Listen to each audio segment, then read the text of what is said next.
ایک چھوٹا سا گاؤں تھا، یہاں کے لوگ سیدھے سادھے تھے اور ہر ایک بات پر فوراً یقین کر لیا کرتے تھے۔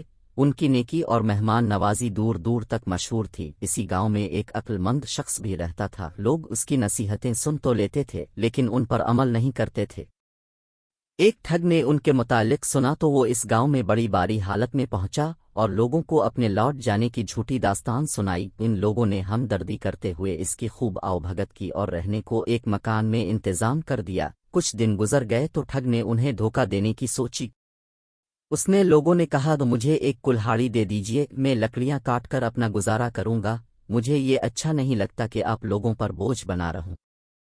لوگ خوشی سے راضی ہو گئے اور ایک کلہاڑی دے دی۔ وہ کلہاڑی لے کر جنگل کی طرف چل دیا۔ سارا دن وہاں ایک درخت کے نیچے بیٹھا رہا اور شام کو کلہاڑی لیے خالی ہاتھ واپس آ گیا۔ لوگ بڑے حیران ہوئے اور پوچھنے لگے کہ خالی ہاتھ کیوں لوٹ آئے ہو، کیا کوئی خشک درخت نہیں ملا؟ ٹھگ کہنے لگا کہ درخت تو کئی تھے لیکن جب میں ایک درخت کاٹنے لگا تو اس درخت نے مجھ سے کہا مجھے نہ کاٹو، میں تمہیں بہت مال دوں گا۔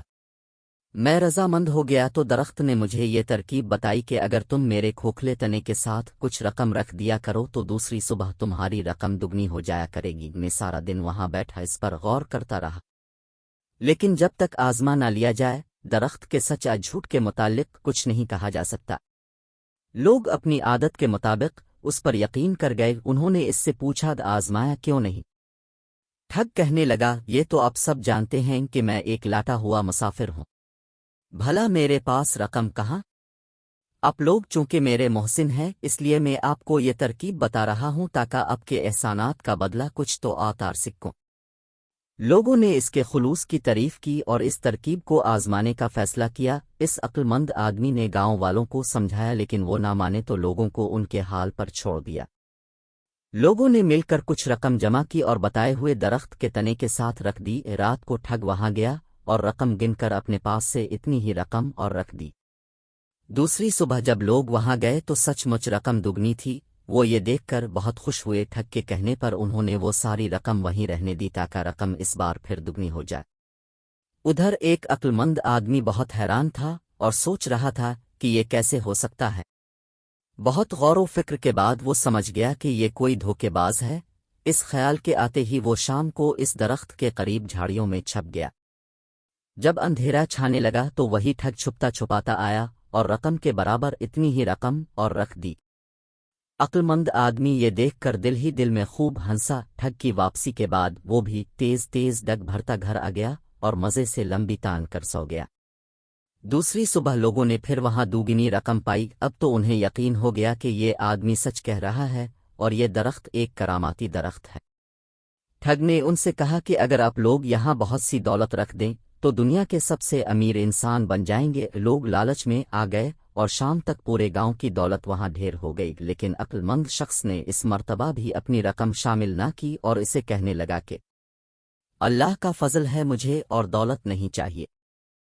شام کے سائے ڈھلتے ہی عقل مند آدمی وہاں پہنچ گیا اور جلدی جلدی ساری رقم بوریوں میں بھر کر ایک نالے کے پاس چھپا دی اور ایک چادر میں چھوٹے چھوٹے پتھر بھر کر گٹھری بنائی اور اس جگہ رکھ دی۔ رات کو ٹھگ خوشی خوشی آیا۔ وہ سمجھ گیا کہ آج لوگوں نے رقم چادر میں باندھ دی ہے۔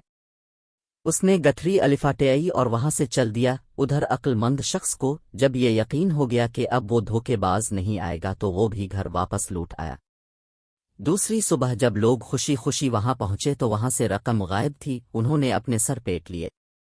وہ ٹھگ کی طرف آئے لیکن وہ بھی غائب تھا۔ شام تک وہ اسے ڈھونڈتے رہے لیکن نہ ملا۔